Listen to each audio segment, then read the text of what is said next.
get started, I want to welcome everyone to the CISO Roundtable hosted by South Florida HIMSS. I'm Grant McGaw. I'm the program chair for the next 2 years for the chapter, and this is one of the signature programs that we're going to be launching as we go into COVID 2020. So this is wonderful that you were able to take the time to join us. Hopefully all of you have gotten your Grubhubs. That was a gift by Fortinet and is our co-sponsor for this event, as well as 24/7. So without further ado, I'd like to bring on first a couple housekeeping. If you like to send a message, just use the chat function, and then we'll take you off mute. So go ahead and mute your phones when not speaking, and then just send your question or whatever it may be via chat, and then we'll go ahead and Melissa will be able to take you off of mute, and then we'll have the conversation. The other, if you can, please turn on your camera. If this was an actual event at one of our signature locations, we would be able to see you. So if possible, please turn on your cameras. It does help everyone. That's great. The other thing I've gotten from a lot of people is that if you share your LinkedIn profile in your chat, it lets people know who you are and what you do, and everybody gets a sense who's on the call. So that would be wonderful. Other than that, I think we're good and ready to get started. I'd like to go ahead and bring up Oscar Perez. He is the local chapter president for South Florida HIMSS, as well as the vice president of IT for Memorial Healthcare System. So take it away, Oscar. Thank you, Grant. Can you hear me okay? Yeah. Yes, sir. Okay, great. So thank you and welcome everybody to this great event today that we have scheduled for you all. My name is Oscar Perez. I'm the Vice President of IT at Memorial Healthcare System, and I'm also the President of South Florida HIMSS. South Florida HIMSS, for those of you who don't know, is a local chapter, part of the national HIMSS organization, where we try to bring good healthcare technology-related educational content to our members. We have a great session today regarding security and COVID and everything around that. It's really very timely with this pandemic going around and people working from home and all the challenges that this pandemic has brought. It's great to talk about the risk and dangers of security. Those things don't ever go away, no matter what's going on in the world. But we got a great list of speakers today. And again, South Florida HIMSS, if you don't know about us, you can go to our website. The link is there. It's sfl.himschapter.org. We usually have our upcoming events listed on there. If you want to become involved, there's also opportunity for volunteering and becoming part of a committee or eventually part of the board. So again, I'd like to welcome everybody. You didn't come here to hear me talk. We're here to talk to the experts. And without further ado, I'd like to introduce Sanjay Dale. He is the founder and president of 24/7 and I'll hand it off to him so that he can introduce himself and the rest of the panelists. Thank you. Hey, good afternoon. Hopefully all of you got the Grubhub coupon. So along with eating, hopefully you can focus on some cybersecurity issues. If anybody did not get the Grubhub coupon, please put it in the chat box so that we can still try to see if Fortinet and Angel can do some magic. My name is Sanjay Deo. I'm the president founder of 24/7 Security. We are a national cybersecurity firm based right here in South Florida. Our clients range from very large hospital systems to group physician practices and other healthcare software IT companies. We provide HIPAA compliance services, both on the cybersecurity and privacy side, and about 400 locations across the country. Welcome to the CISO Roundtable. When Grant and I started talking about 4 weeks ago, we were trying to figure out a compelling topic to talk about, and looking around at the healthcare, the frontliners, work from home, the topic and the theme automatically emerged, and we came up with the topic of the perfect storm, right? Challenges for the CISO. I'm sure all of you are sleeping nicely every day, wink, wink. Most of you may be crying at night or drinking heavily, but, I think this is a place to commiserate about our success and our, experiences. So without further ado, I'm going to introduce you. We have two great speakers. We have Sonia Arista, who's the Chief Information Security Officer of Everbridge. And we have FBI represented by Mansa Mott, who will be following that. And after that, we will engage in a roundtable discussion with a few common topics where all of you will get an opportunity to share ideas and your experiences in the last 5 months. And hopefully we can make it a platform where we exchange information and learn from each other. So without further ado, I'm going to hand it over to Sonia. Thanks, Sonia. Thanks for coming in as a speaker. Hi, thank you for having me today. So just a little bit of my background to give you some context. I have many friends that are on the call and some on the panel. I think Mauricio's on the call. I've met him before. My security history began, I lived just north of Boston, and I was for many years the Chief Information Security Officer at Tufts Medical Center and Floating Hospital for Children. And was with that organization for about 8 years or so. With the CISO role, I also was in the front lines of bearing witness to and being a part of the organization through the Boston Marathon bombings, some major snow events. So I know today we're going to talk a little bit about how the COVID current pandemic has even accelerated the digital transformation that was already happening and had its own flavor of business disruptors in the space in terms of our, IT management of new technologies or different ways of doing business.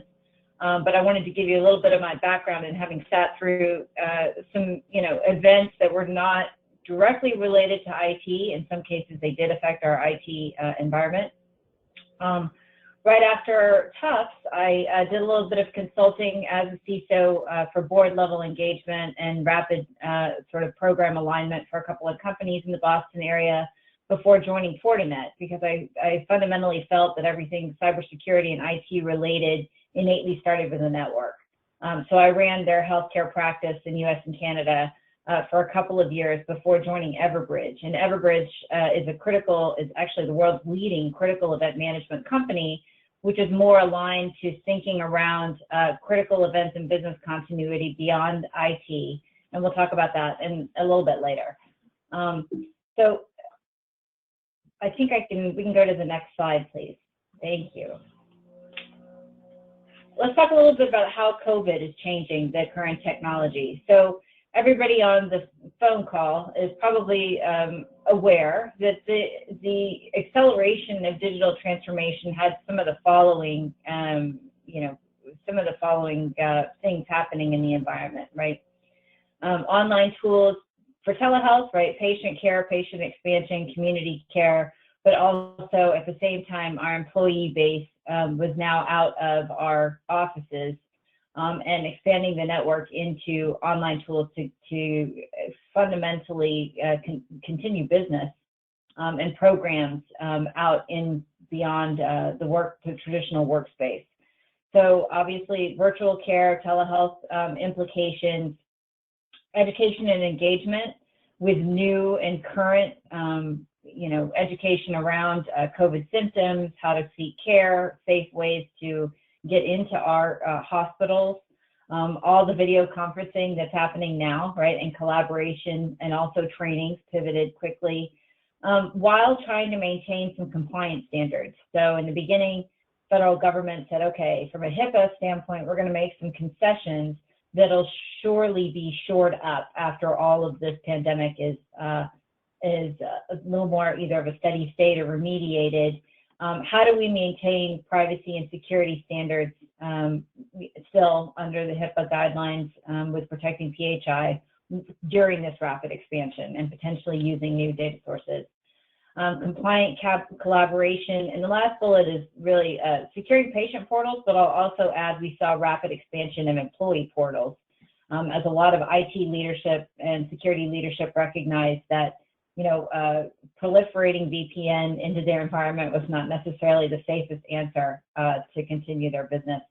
And then, of course, adapting at the same time to the fact that hospitals were really seeing a lot of revenue pains. IT was the first really to get hit with decreased spending projected into 2021.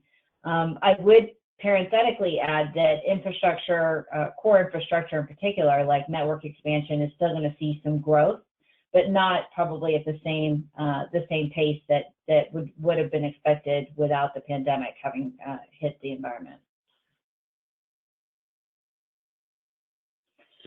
So we all know that with a rapidly changing landscape, it's very hard to get ahead of risks and identified risks with the network expansion and the proliferation of new people into the environment working at remote workspaces. So we did see an increase in vulnerability. Unfortunately, we did see a lot of the Wall Street Journal and New York Times articles that were acknowledging cybersecurity uptick in threats right when we were trying to deal with a pandemic as a nation.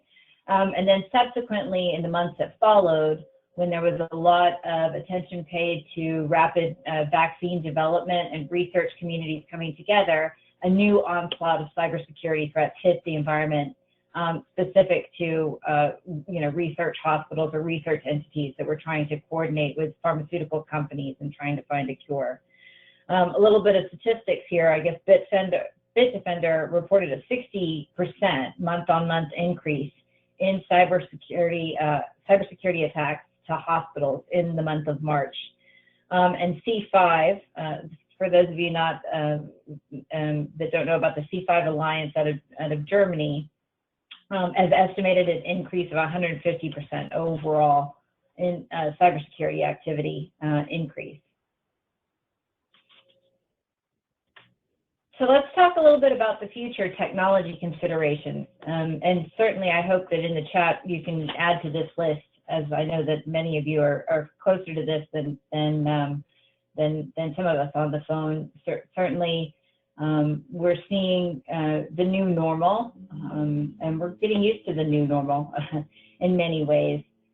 Within Everbridge and within the colleagues that I've spoken to at Fortinet, we're seeing in the healthcare space a particular emphasis on some of the following on the slide. So contact tracing and return to work technologies that would allow for safely having employees or clinicians check in about their health, reminders, but also in a private way. So using encryption technologies and Bluetooth technologies to keep that information private, but also being able to alert your community or your work community or the communities, in the hospital community when somebody's been infected and alert them to get tested potentially.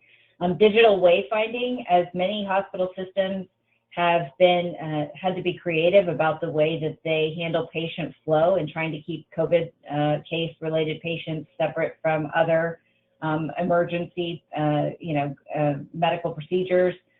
They've relied heavily more on digital wayfinding, sometimes utilizing their access points within their hospital and GPS technologies to get around their campus safely, and to also guide their patients in and out of their environment safely.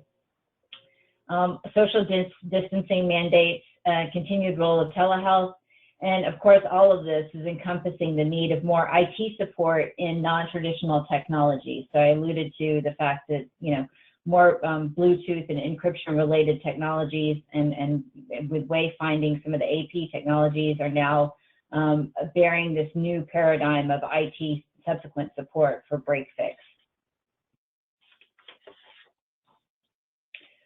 In solving the COVID challenges, here are some of the capabilities that have come to light as the most important.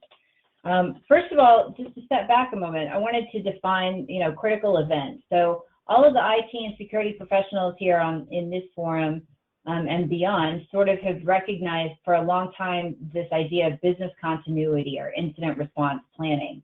What we've seen is more enterprises in the healthcare space now talk about the risk portfolio as it relates not only to IT and security, but also those periphery events like a pandemic or like a natural disaster event, or some of the, the local social unrest that we were unfortunately seeing in the larger cities. So all of these things define a critical event, right? In any enterprise, it's really your assets, which are your most important assets, right? Your people and patients, right, in the healthcare space, your buildings, facilities, any supply chain disruption that you might anticipate, and some of us saw this play out with, either masks or on the IT spectrum, maybe some technologies that couldn't quite get delivered on time, right? And then you have all your risk events. So certainly you have your clinical events, right, that are risk oriented, but then you also have your internal risk with workplace safety disruptions, and then your external risks like public health notices, weather-related activity, and then, for those of us in the healthcare system space, we're very acquainted with the typical calls for, other events that happen within the hospital environment from a safety perspective. So all of these things together define what Everbridge defines as a critical event, or what enterprises define as a critical event. How do we respond to those effectively, right? Two components, people and assets and resources.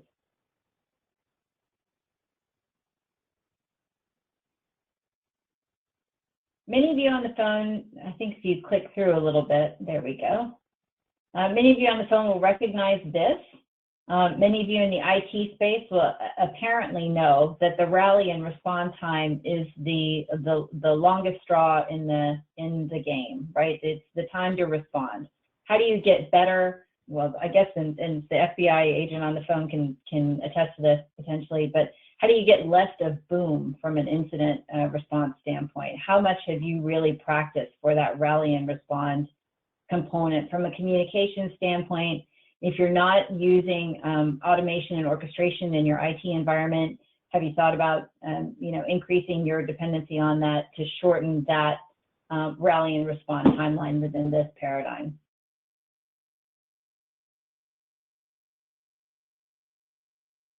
So a lot of us have gone through this process of looking at all of the periphery technologies and looking at targeted strategic integration of collaboration tools to actually shorten this timeline. So whether it's your ticketing tools, your communication tools with your employees, and your people, and your monitoring processes, and applying logical automation and again, orchestration to get some of those auto remediation, security control and action further up the chain. Those are the areas where we're seeing a lot of IT integration work happening even now.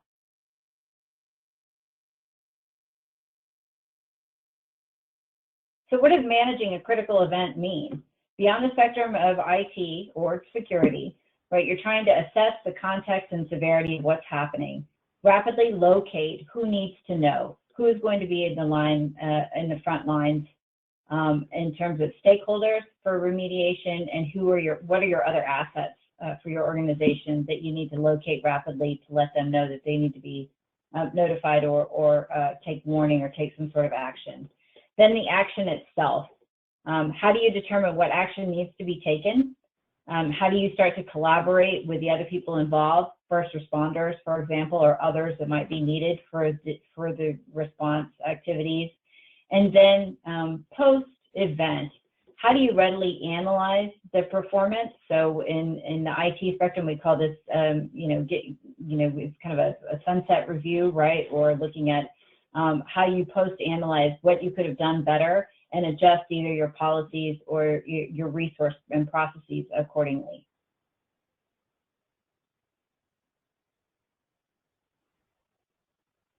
So COVID, let's talk a little bit about the current pandemic. New normal solutions that we're seeing from the Everbridge point of view is that people, enterprises are getting strategic enterprises and executive management are really wanting to know their risks, right? What are risks beyond, to my business disruption beyond IT? So if I look at quarantines, if I look at production stoppages, transportation disruptions, travel bans, how do all of those things affect various parts of my business? But innately understanding what your risk landscape looks like for your business and your partners, your strategic partners' businesses. The middle speaks to protecting staff and operations. Communications is by far the fundamental, most value-added element of our technology, but other technologies and other processes within an enterprise right now. People fundamentally understood that they didn't have a way to readily get trusted information out to their employee and patient base. And then on the third, obviously, we talked a little bit about technologies specific to wayfinding, contact tracing, telehealth. That was all around protecting our patients ongoing.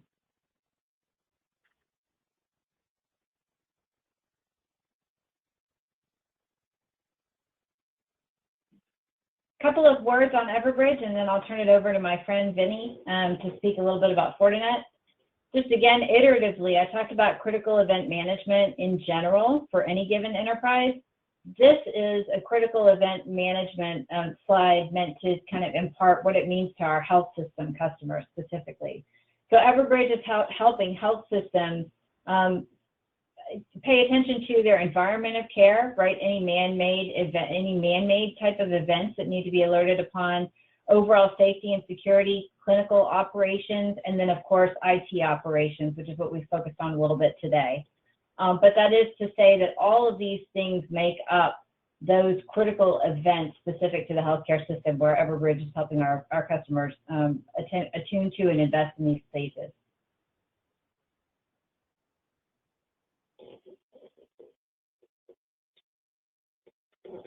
I think we might be, there we go. I won't go through the stats specifically. I'll just leave this up here for a second. Everbridge is very proud that we have 9 of the 10 largest healthcare providers as our customers, 7 of the 10 best children's hospitals, and then there's some institutions down the middle that are also using some of our technologies around contact tracing and IT alerting.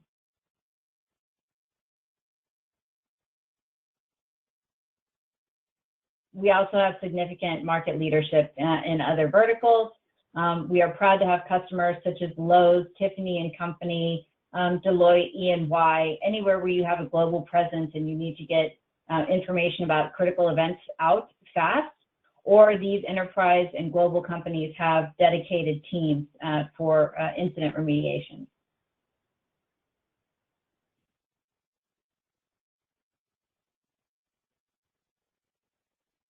I'll leave you with this. This is our last slide here on Everbridge, critical event management. I think we went through the right side of the slide, and the left is just, again, imparting that all of these things collectively lead to business disruption. The 2 that are highlighted here, we are most closely living through at the moment. With this, I'll go ahead and pass it on to Vinny Julia over at Fortinet. He's local account management in Florida. Thank you, Sonia. Appreciate it. And good afternoon, everyone, and hope everyone's staying safe. I know it's a challenging time for all, so thank you again. So really just a couple of quick slides. I just want to kind of introduce Fortinet for those who may not be familiar with the organization, the company, and kind of give you like I said, a quick snapshot, and I'd be more than happy and would love to actually have a discussion afterwards. So as Sonia indicated, I am the local account manager for Fortinet, so I do cover healthcare accounts, several of the ones that are participating in this event and beyond as well. So just real quick from a Fortinet standpoint, this slide is really straightforward, right? We are the #1 cybersecurity company in the world. We've been around since 2000, so 20 years. We're leaders as far as patents, as far as validation. We do a great deal of work with third-party validations, just to, again, reaffirm to our customer base, what the industry is saying, about our solutions. As far as deployments, 440,000 plus, as you can see on the slide. And again, Fortune 100 companies, right? So large enterprise grade companies that we're a part of.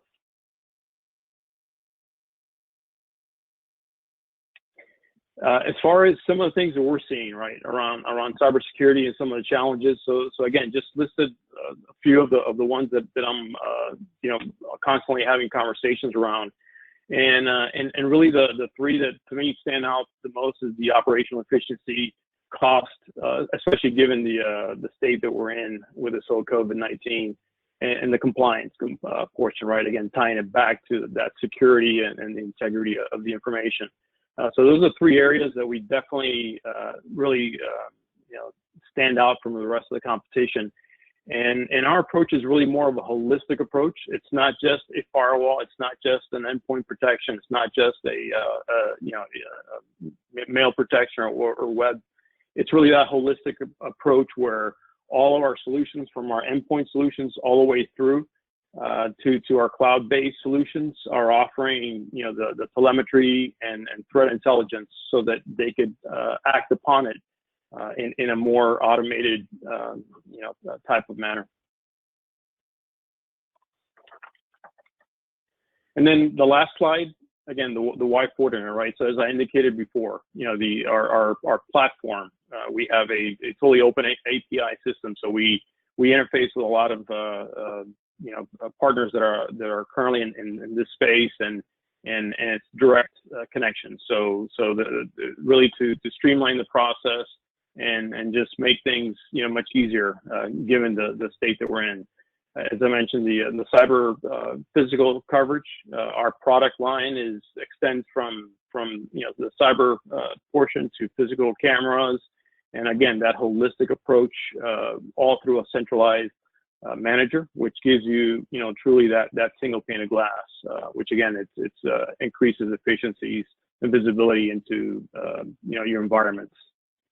The branch network security, right? So that's another one of the pillars that really stand out for us around SD-WAN, around our model is security first, and then we obviously we meet all the other areas, but that's really key, that integration that we provide.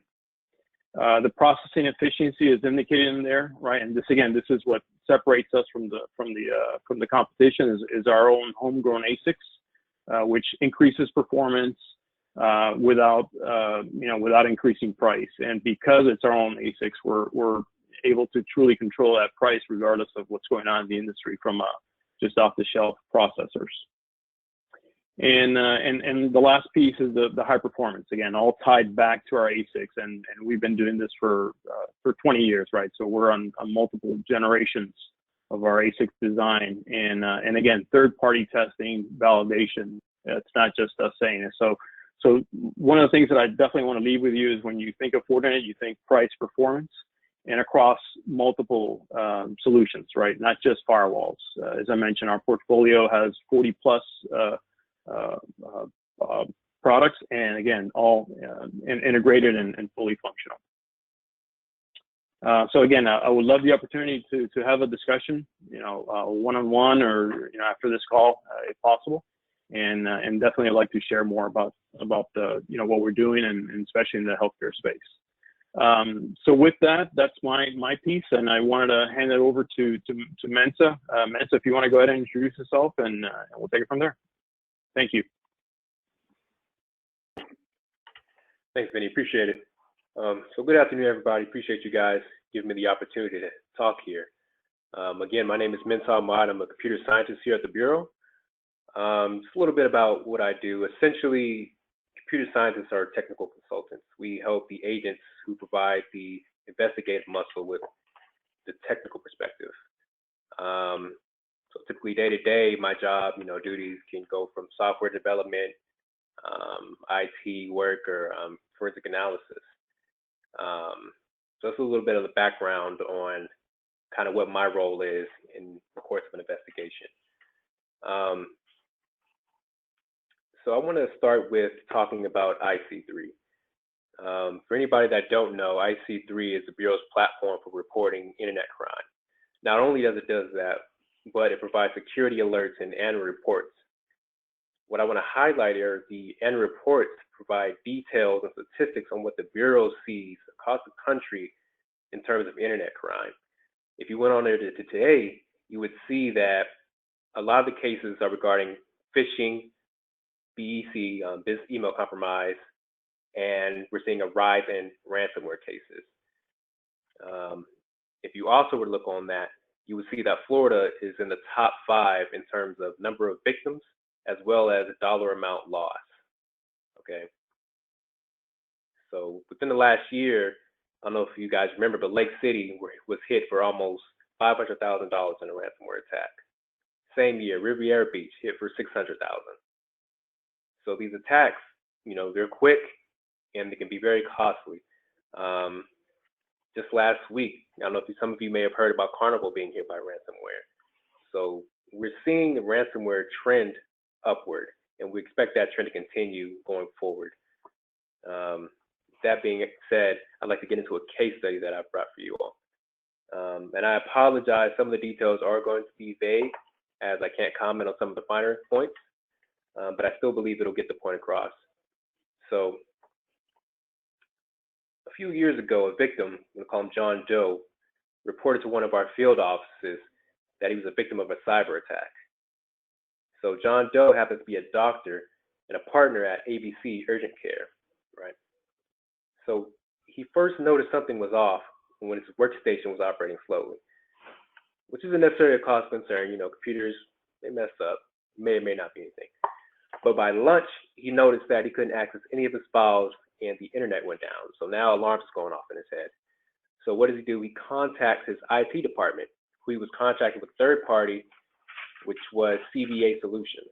So he gets in contact with them, and he's provided a point of contact, Jimmy Doe. Now Jimmy comes in, reviews the system, and he confirms, yes, you were hit with ransomware. Okay, so then now let's talk about their network. The network consists of a dozen workstations and a few servers. Not super big, but you know, potentially mid-sized. So the ransom note was found on one of the servers. And what the note said was, and I'm paraphrasing here, essentially it said pay X amount of Bitcoin by this date and time to recover your files. Any delay, and the price doubles, right?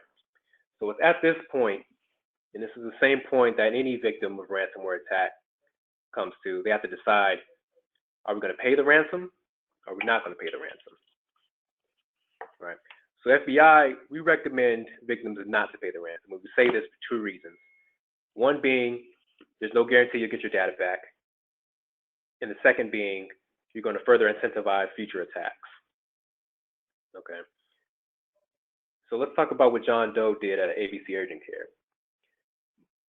So being a partner, it's up to him to decide, you know, him along with his team decide, you know, how we're going to go moving forward. So first instinct, backups. Can we recover from backups? You know, are they updated regularly?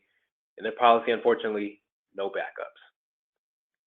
Okay, so next point, well, how bad's the damage? You know, potentially we'll take the hit, recover from there.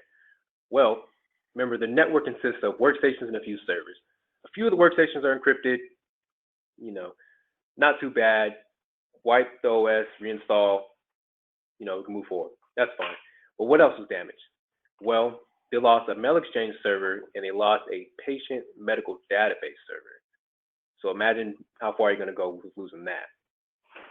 So at this point, you know, they're concerned about the data, concerned about the HIPAA violations. And again, the FBI, you know, we recommend not paying the ransom, but in the same breath, we also understand the operational need of some of the data points. So in this case, they did end up paying the ransom.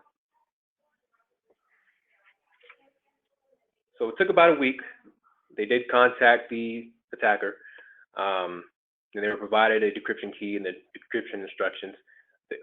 For that week, they went to a paper format, putting patient medical records on paper, and they were able to recover their files, fortunately.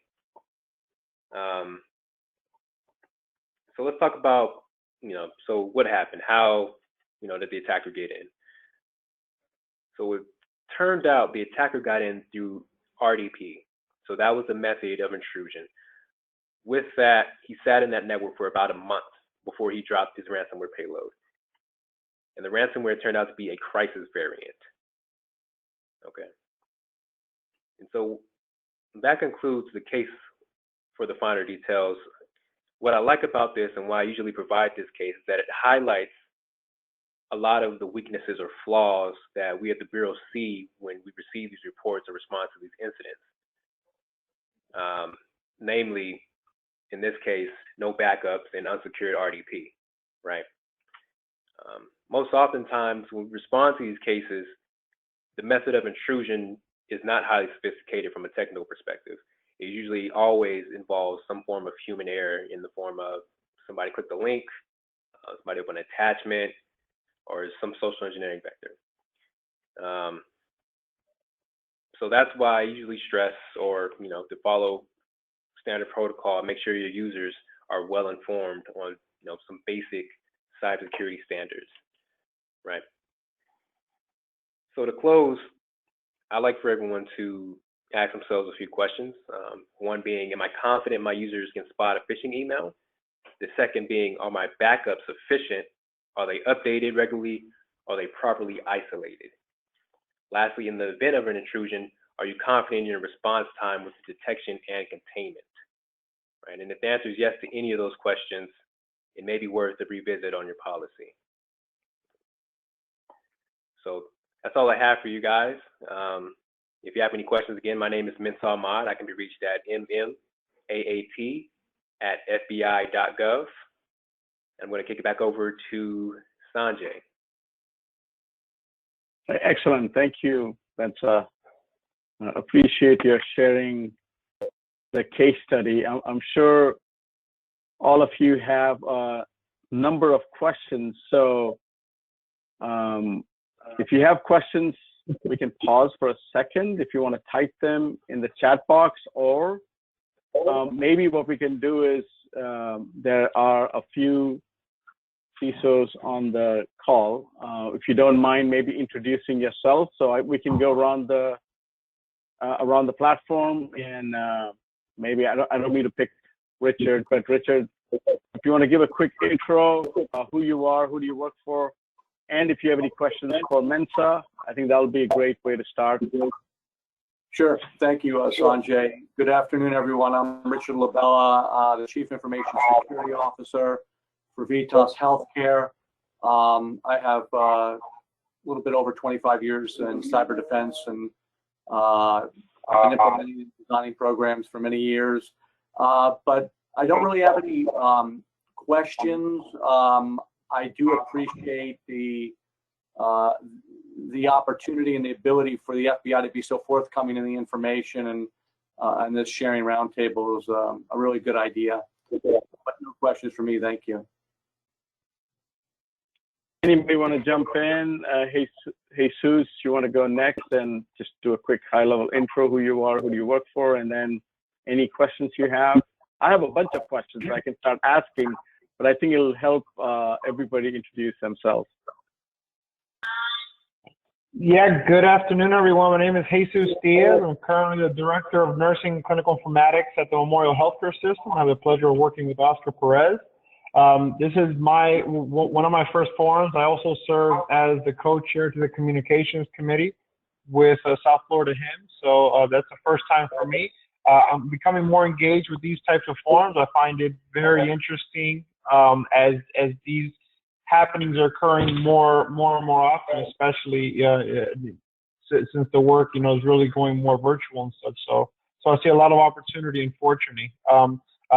I don't have any questions at this time. I'm more so absorbing all this information in. I appreciate the opportunity to listen in, and perhaps by the end of the program I might have a question or two. I appreciate it. Thank you, Jesus. Corey, you want to introduce yourself, and again, any questions you have? I like your avatar, by the way, Corey. Hi, how are you?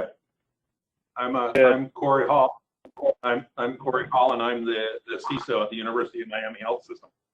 So I guess the question I would have on the case study from the FBI was a little bit more detail about how the encryption pursued, how the tools that they used, some of the details associated with, how that actually happened throughout the environment. I'm assuming that the encryption doesn't happen, instantaneously. So how did it come to be that so much was encrypted without being detected? A good question. So in this case, remember, RDP was the intrusion vector, and the attacker, he had been in the network for about a month, right? But I understand your question, at some point files are starting to encrypt it, why didn't they catch it? And again, that would be a symptom of their security problem. I don't know if you have a lackluster, IDS or IPS, but that's typically what we see.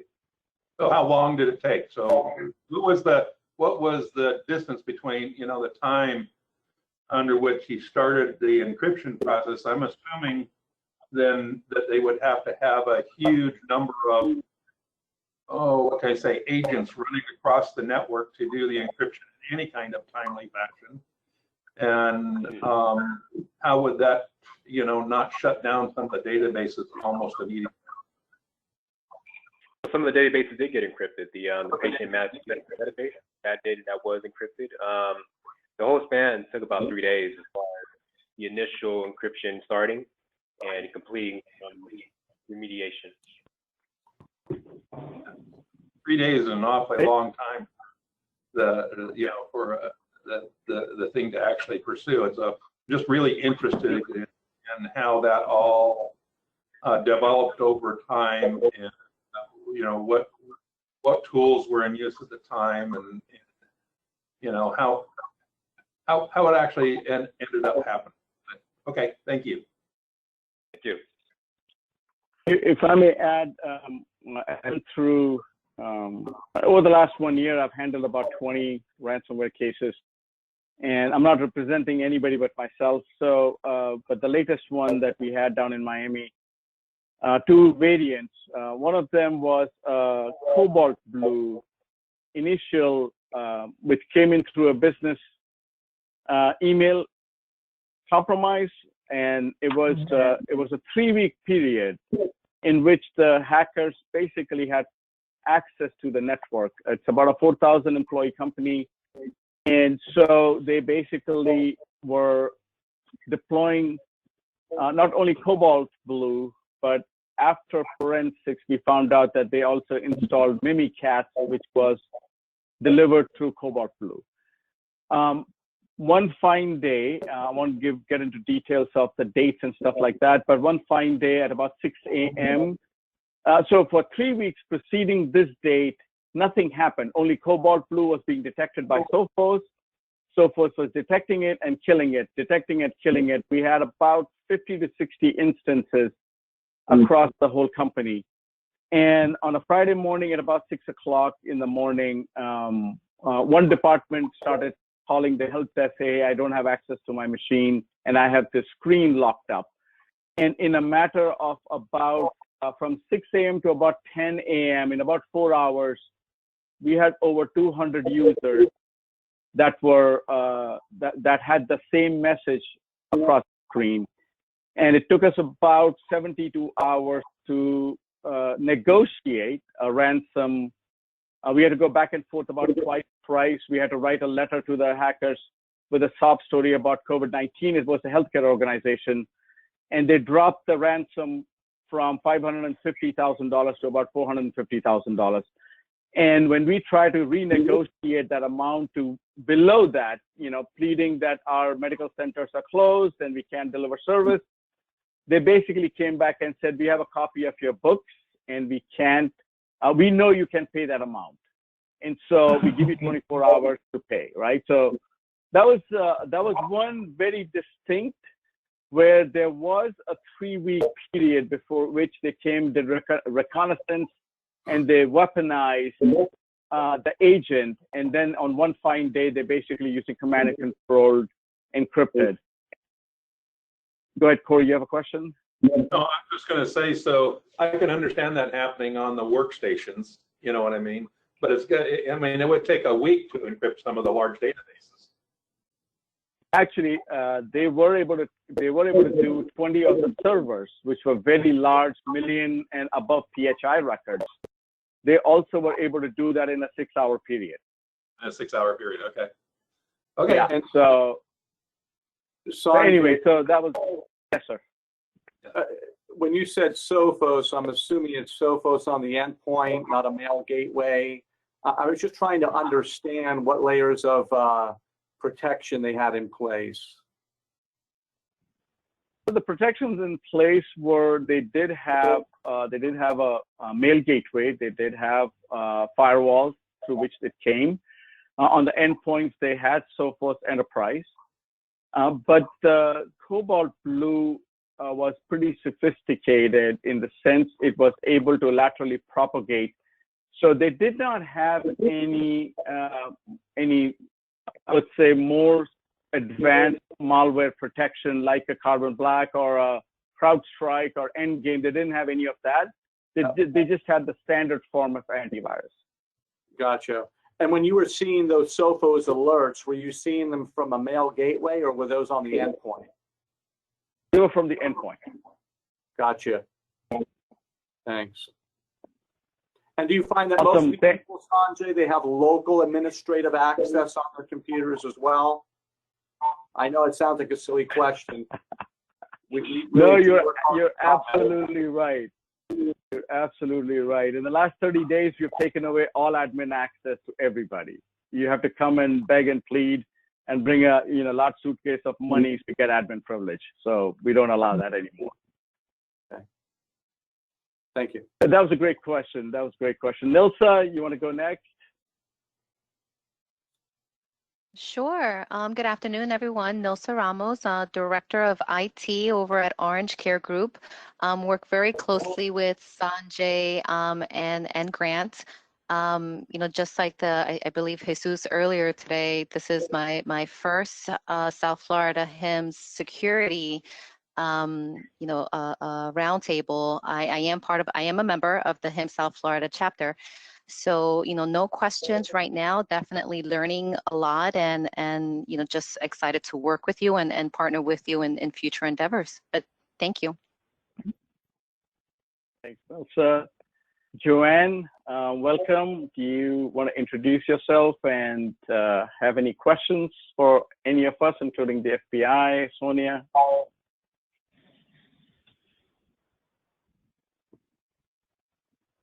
Uh-oh. All right, while we wait for Joanne, maybe Harley Ortiz, are you online? Yes, sir, I am. Hi, everybody. My name is Harley Ortiz. I'm from Jackson Memorial Hospital. I am currently the Director for Network Engineering and Telecommunications. No real questions at this time, but just wanted to participate, listen in, and see other people's experiences. And sorry, go ahead, Grant.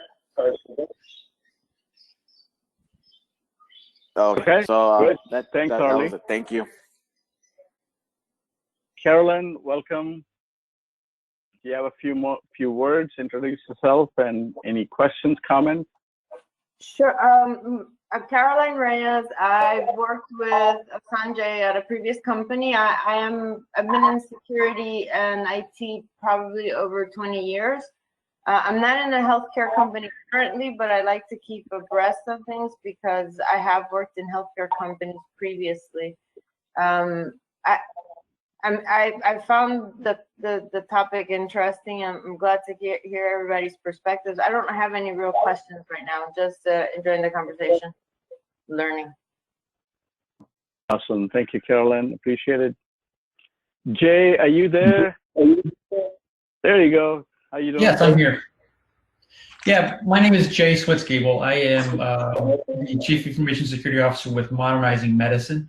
I'm relatively new, just about a year in South Florida.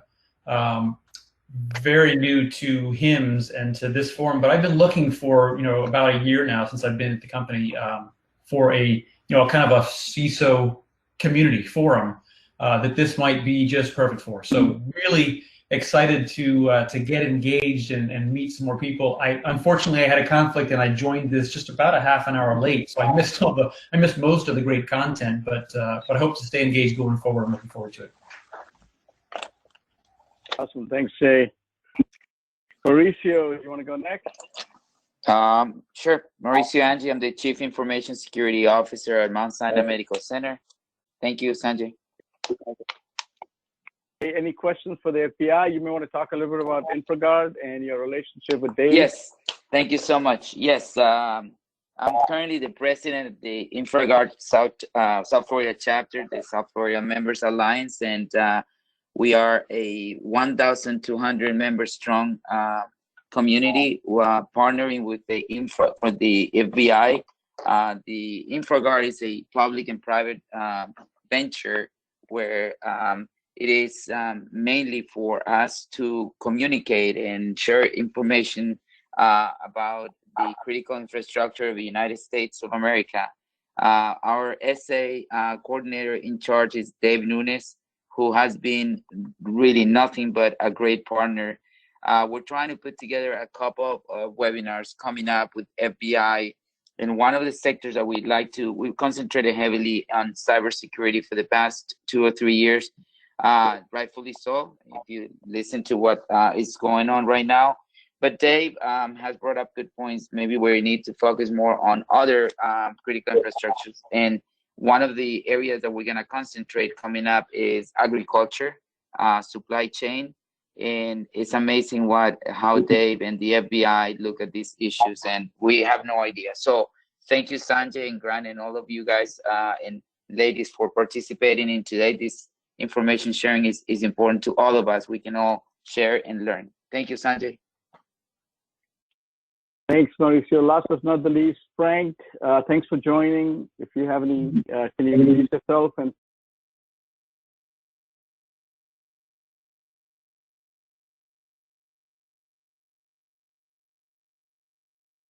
all right. I guess we don't. I'll open the floor up for questions, and maybe folks who didn't introduce themselves. Kendall, do you want to jump in with intro and comments?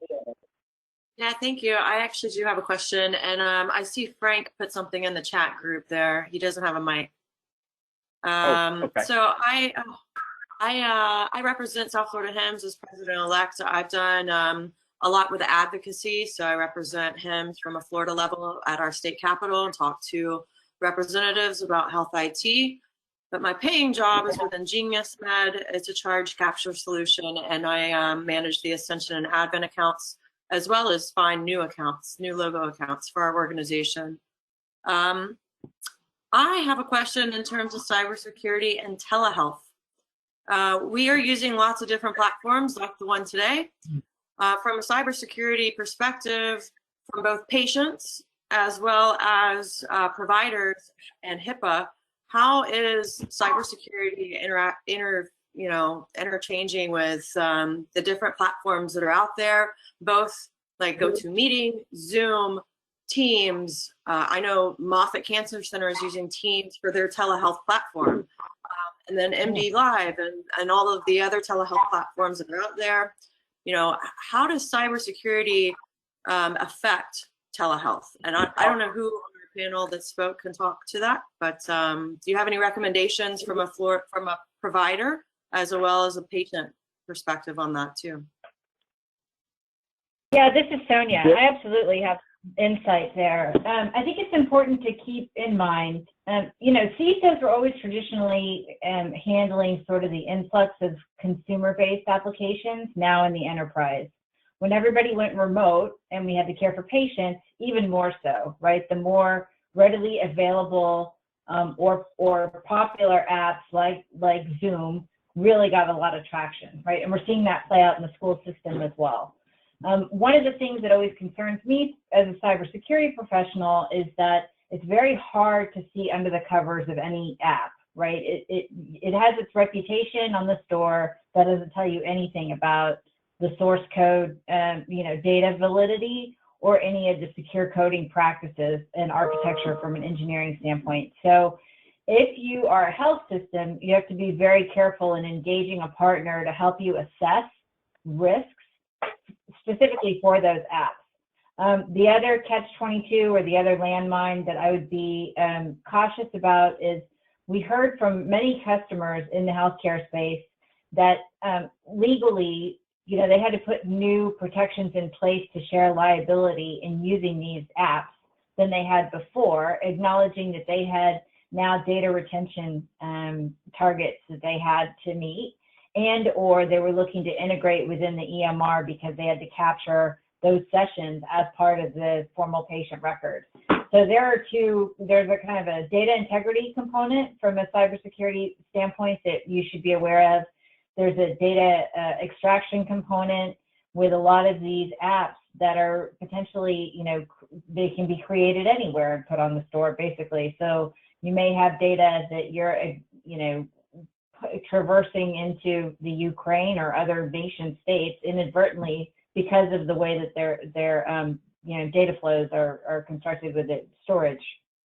And then, of course, you have the most critical, component, which is assessing the application to make sure that you're not losing any data in your patient interaction over the course of the flow, right? Which could lead to more disastrous kind of clinical malpractice implications, right?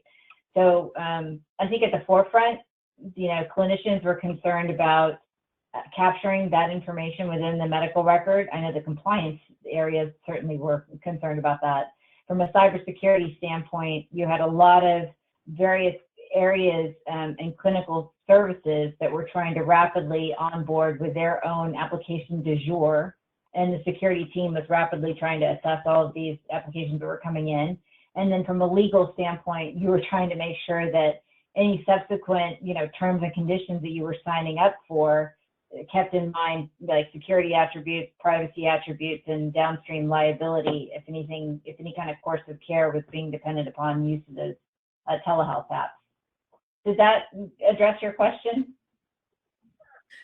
Yes, there's lots to think about, and I am familiar with the security assessments that all providers must do, and that will certainly uncover any threats. Hey, Mauricio, did you have any comments? Yes, I do.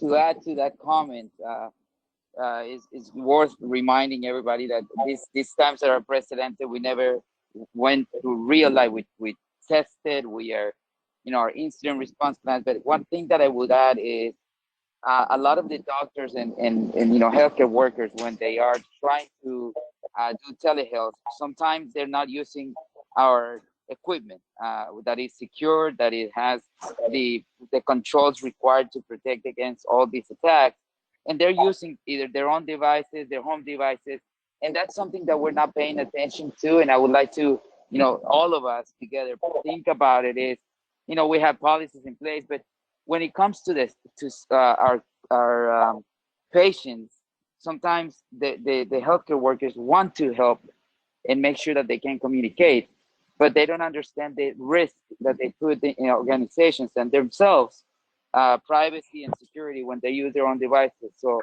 that was just a quick addition to what was said before.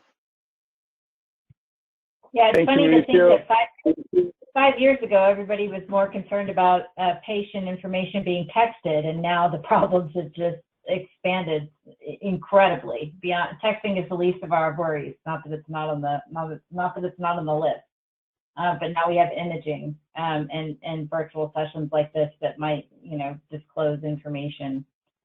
And related to that, there's a question in the chat from Frank. He's asking, has anyone else from this group gotten any requests to be able to record telehealth visits? So very relevant to what we were just talking about.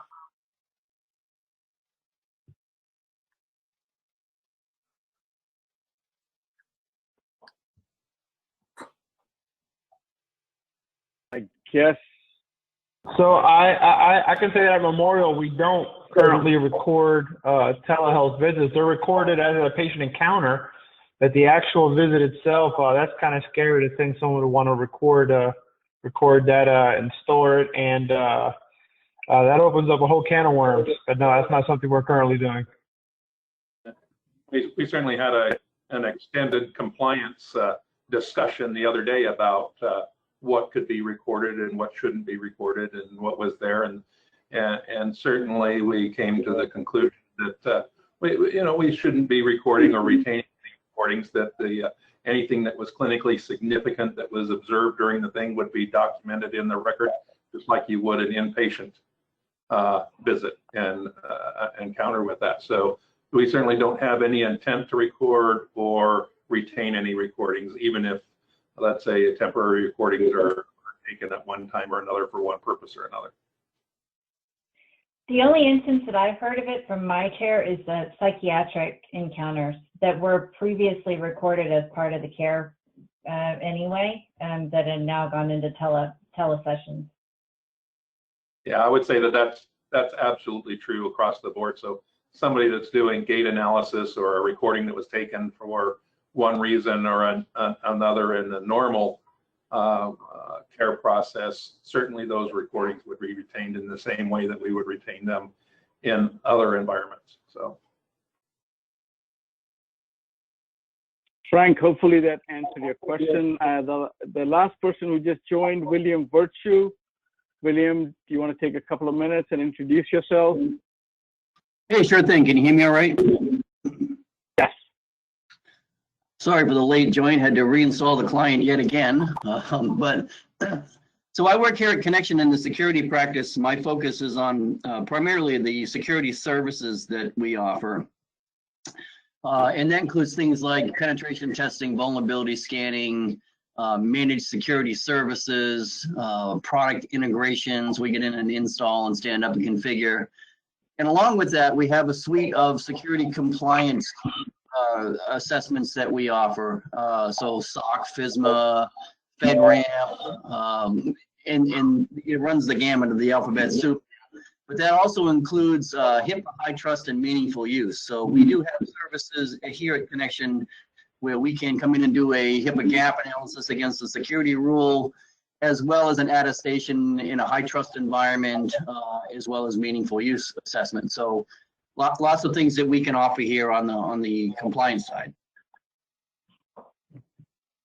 Excellent. Thank you, William. Appreciate it. We are 5 minutes over. I guess we will leave the bridge open. Does anybody have any other questions, comments that they would like to talk through? I think one of the things that was discussed in the past was, you could see some of the questions that are on the screen, and we did touch upon a few of these. So from my side, I would like to thank everybody. I will let Grant wrap up the meeting. Well, thank you. Thank you very, very much. Thanks everybody for taking the time to join us. There's a lot of information that we all will process. By the way, we are recording this session, so we will be able to send it out.